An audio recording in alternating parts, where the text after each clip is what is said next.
Welcome to the deep dive. Today we're jumping straight into something that can feel, well, a bit intense. Stock market crashes. Right. Intense is a good word for it. Yeah, and while the first thing you might think of is, oh no, losses, what if we flipped that? What if we looked at these downturns as potentially moments of real opportunity? That's a really crucial shift in perspective, isn't it? The natural human reaction in a crash is usually fear, that panic selling we hear about. Exactly. But the material we've been digging into, it really stresses that for people who understand certain strategies and have the right mindset, these times can actually be, well, springboards for building wealth. Right. And that's exactly what we want to unpack today. We're sort of pushing past the panic button mentality. We're focusing on concrete ways that you, listening, might be able to navigate and maybe even profit when the markets take a significant dive. Yeah, we're drawing on some pretty insightful stuff here that really challenges how people usually think about crashes. Our goal is to give you some actionable knowledge so you can start seeing these events not just as threats, but maybe something else. Let's see what these sources tell us. Well, the absolute core of it, based on what we've read, is changing how you see a market crash, fundamentally. Okay. Instead of just getting, swept up in the fear that takes over, the idea is to actively look for the unique opportunities that always seem to pop up. Okay, let's unpack that mindset shift a bit more.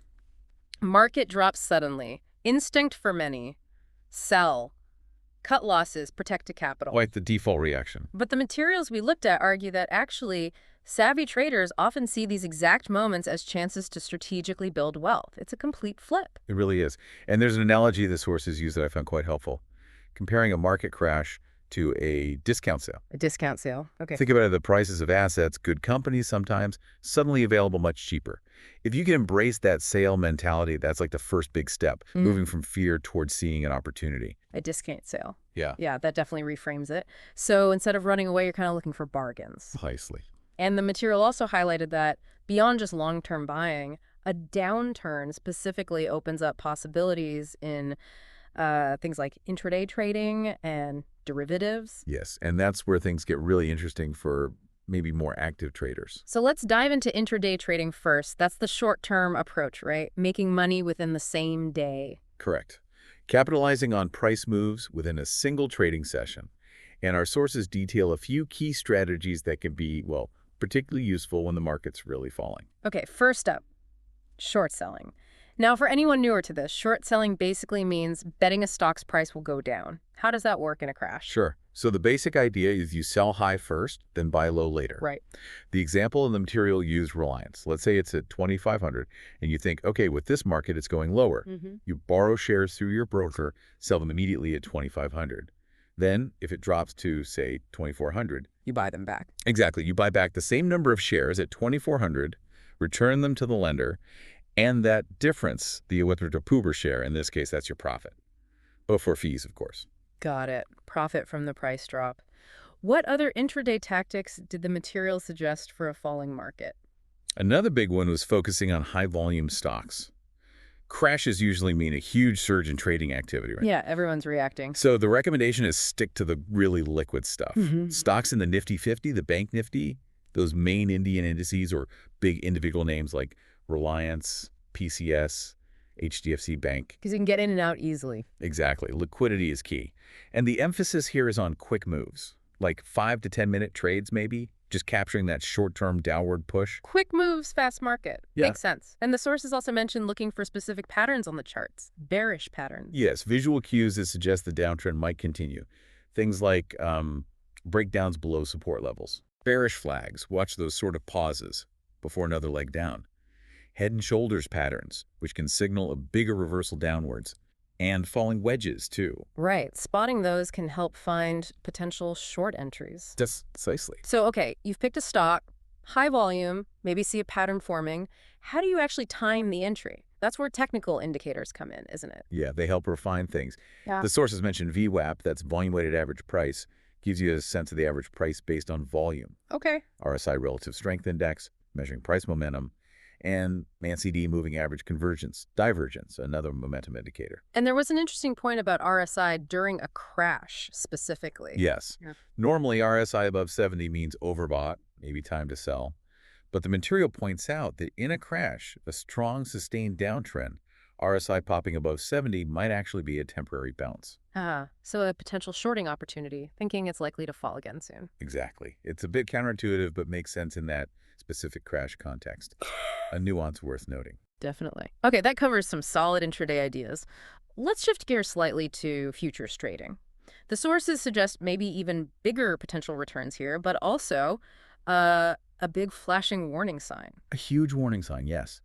Because futures trading involves leverage. That's the crucial word here. Explain leverage quickly. Basically, you use a smaller amount of your own money to control a much larger position size.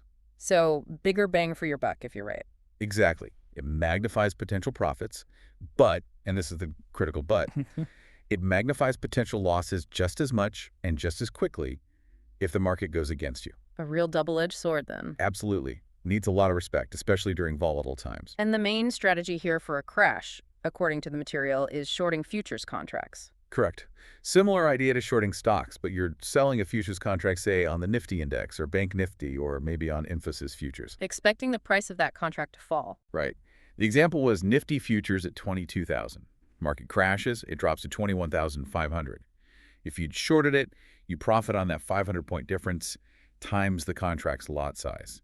The example mentioned a 500 profit per lot for that move. So potentially bigger moves, bigger profits, but also Bigger risk. Always remember that flip side. the material also mentioned using futures defensively, hedging existing investments. How does that work for, someone listening? Yeah, this is more about risk management. Say you have a long-term stock portfolio, but you're worried about a market drop. Okay. You could short index futures, like Nifty futures. The idea is if the market falls, your stock portfolio might lose value, but your short futures position would hopefully make a profit. So the futures profit could offset some of the portfolio losses, like insurance. Exactly. It acts like a hedge, a way to protect your overall holdings during that downturn. That's a useful concept. Yeah. And lastly, for futures, the sources mention scalping. Sounds Yes. very fun. It is. Very short term. Scalping with futures is about trying to grab tiny profits, maybe just 3 to 5 points, from very small price wiggles, Wow. requires super fast entries and exits, and really tight stop losses. Because if it moves against you even slightly, you need to be out immediately. High pressure stuff. Okay, so futures offer leveraged plays, hedging, even micro trading. Now, let's talk options. The material called them a potential real gold mine during crashes. That definitely catches the ear. Well, the main reason is how put options work when markets fall. A put option gives the buyer the right, not the obligation, to sell an asset like a stock or an index. Like Nifty. Right, Nifty or a specific stock at a set price, the strike price, before a certain date. And how does that right to sell become valuable in a crash for our listeners? Well, if the actual market price of, say, the Nifty drops way below your put option strike price, your right to sell it at that higher strike price becomes very valuable. Because you could theoretically buy it cheap in the market and sell it at the higher price using your option, or just sell the option itself. Exactly. The options price itself goes up, often dramatically. The example given was a Nifty 22,000 put option, maybe bought for 100 premium. If Nifty crashes hard, falling well below 22,000, that option's value could jump significantly, maybe to 500, the example said. Wow, a 5x return potentially. Okay, that explains the gold mine reference. What other option strategies did the sources mention for a down market? Another one was the bear put spread. This is a bit more controlled. How so? You buy a put option at a higher strike price, but at the same time, you sell a put option at a lower strike price, both for the same expiry date. Okay, buying one, selling one, what does that do? Selling the lower strike put brings in some premium, which helps offset the cost of the put you bought. So your initial cost is lower than just buying a put outright. Ah, cheaper entry. Right. But it also caps your maximum potential profit. Your profit is limited to the difference between the two strike prices, minus the net cost you paid. Your maximum loss is also limited, just to that net cost you paid. So defined risk, defined reward. A more conservative way to bet on a downward move. Exactly. Controlled risk, limited loss, but still decent profit potential. Got it. The material also brought up selling call options, but with a big caution flag, saying it's more for experienced folks. Why the warning? Okay, so selling a call option gives someone else the right to buy an asset from you at the strike price. Right. If the market's down and you're pretty confident it won't go up past a certain level, your strike price, before expiry, you can sell calls at that level and collect the premium. Profit if you're right and the market stays down or sideways. Sounds okay. So what's the catch? The risk, if you're wrong, and the market unexpectedly rallies hard, way past your strike price, Uh-oh. your potential losses on a naked short call can be, theoretically, unlimited, because you'd have to buy the stock at a much higher market price to deliver it at the lower strike price. That's why it needs real expertise and careful risk management. Unlimited risk. Okay, yeah, that definitely explains the caution. Makes perfect sense. And lastly, on options, volatility trading. Volatility spikes and crashes, right? It sure does. Implied volatility, or IV. Basically, the market's expectation of future swings goes through the roof during crashes. Uncertainty shoots up. And that affects option prices. Absolutely. Higher 5 inflates option premiums, both puts and calls. Experienced traders might use strategies like iron condors or bear call spreads. These are often ways for option sellers to try and profit from that super high 5, expecting it will eventually calm down. Okay, so taking advantage of the inflated prices themselves sounds complex. They are more advanced strategies, yeah. Again, needs a solid grasp of options pricing and risk. So options definitely offer a diverse toolkit for listeners, from straightforward put buying to more intricate volatility plays. Now, we've talked a lot about short-term trading. What about people with a longer view, long-term investors? Do crashes offer anything for them? Oh, absolutely. In fact, history suggests crashes have often been fantastic opportunities for patient, long-term investors. How so? Well, the sources highlight a few key approaches. One is sticking with or even boosting your SIP, your systematic investment plan. Investing regularly, regardless of market level? Exactly. In quality stocks or maybe simpler exchange-traded funds, ETFs. The whole point of SIP is dollar cost averaging. You invest a fixed amount regularly. So you buy more shares when prices are low? And fewer when prices are high. It averages out your purchase cost over time, which can work out really well long-term, especially if you're buying during those dips. The recommendation was focus on broad market things like nifty ETFs, maybe some gold ETFs for diversification, and solid large cap stocks. So while others panic sell, the long-term SIP investor is potentially buying quality stuff on sale. Sounds sensible. What else for the long-term perspective? Value investing really comes into its own during crashes. Finding bargains. Pretty much. Identifying fundamentally sound companies, good financials, good management, competitive edge, whose stock prices have just been hammered down by the overall market fear, perhaps unfairly. The material mentioned looking at companies like, say, Infosys, Tata Power, Bajaj Finance examples of businesses a value investor might analyze then, waiting for that moment when fear is high and valuations look cheap compared to their history or fundamentals. Buying solid companies when they're out of favor. Classic approach. And the sources also mentioned sector rotation. How does that apply after a crash? For the listener thinking long-term. Yes, sector rotation is about understanding that different parts of the economy perform differently at different times. Okay. During and right after a crash, defensive sectors think companies selling things people buy regardless of the economy, like everyday groceries, basic consumer goods, FMCG, or medicines, pharma. Staples. Right, staples. They tend to hold up better and often recover quicker than, say, sectors that rely heavily on economic growth. So the idea is, For a long-term investor, maybe slightly shifting your portfolio towards the defensive sectors during or after a crash, and anticipating they might lead the initial recovery when things stabilize. smart. Positioning for the rebound. Okay, so whether short-term trading or long-term investing, it seems crashes really can be reframed as having potential upsides. But navigating them requires serious focus on risk, right? The sources gave some crucial tips. Risk management is absolutely non-negotiable in a crash. Volatility is sky high, moves are fast and unpredictable. The number one tip, repeated often, always use stop-loss orders. Always. Explain that simply. It's an automatic sell order you place with your broker. If the price hits your predetermined loss limit, it sells your position. It's your safety net. Protects you from catastrophic losses if a trade goes badly wrong quickly. Essential protection. What else? For intraday traders specifically, the advice was use shorter chart time frames, like 5-minute and 15-minute charts. Why short? They give a clearer picture of the immediate price action, which is what you need for those very quick entry and exit decisions in a fast-moving crash environment. Makes sense. See the details when things are moving fast. There's also that strong warning about over-leveraging, particularly with futures and options.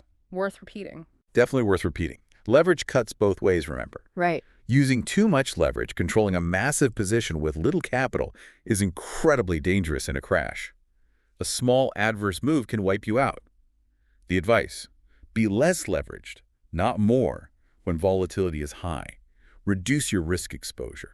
Don't get greedy with leverage when things are chaotic. Got it. And finally, the importance of a good risk-reward ratio. Yes, the material recommended aiming for a minimum of 1 to 2 risk reward. Meaning, for every, say, £1 you're risking if the trade goes wrong, where your stop loss is, your target profit, if the trade works out, should be at least £2. Why is that ratio important? Because it means even if you only win, say, half your trades, you can still come out profitable overall. Your winners are bigger than your losers. It builds in a mathematical edge, which is crucial for long-term survival and success, especially in tough conditions like a crash. Solid discipline. Okay, so wrapping this all up, the core message from our deep dive seems clear. Market crashes, yes, they're unsettling, they can cause losses, but they aren't just about doom and gloom. Not at all. For people who prepare, who understand the dynamics, who learn the strategies, these periods can genuinely present significant, maybe even unexpected opportunities. We've touched on quite a few. Short selling, buying puts, using futures to profit or hedge, and crucially, the long-term view of SIPs and value investing, buying good assets when they're marked down. And underpinning all of that is robust risk management, stop losses, sensible chart use, avoiding over-leverage, and that disciplined risk-reward ratio. They're not optional extras, they're essential. So for you, the listener, as you encounter these market downturns, and they are inevitable, maybe the thought to leave you with is this. Really understanding how markets work, even when they seem chaotic and scary, is a powerful skill. It absolutely is, for your long-term financial health. It could potentially unlock opportunities you wouldn't otherwise see. It's not just about surviving the storm. It's about realizing the storm itself might actually reveal new paths, new possibilities you hadn't considered before.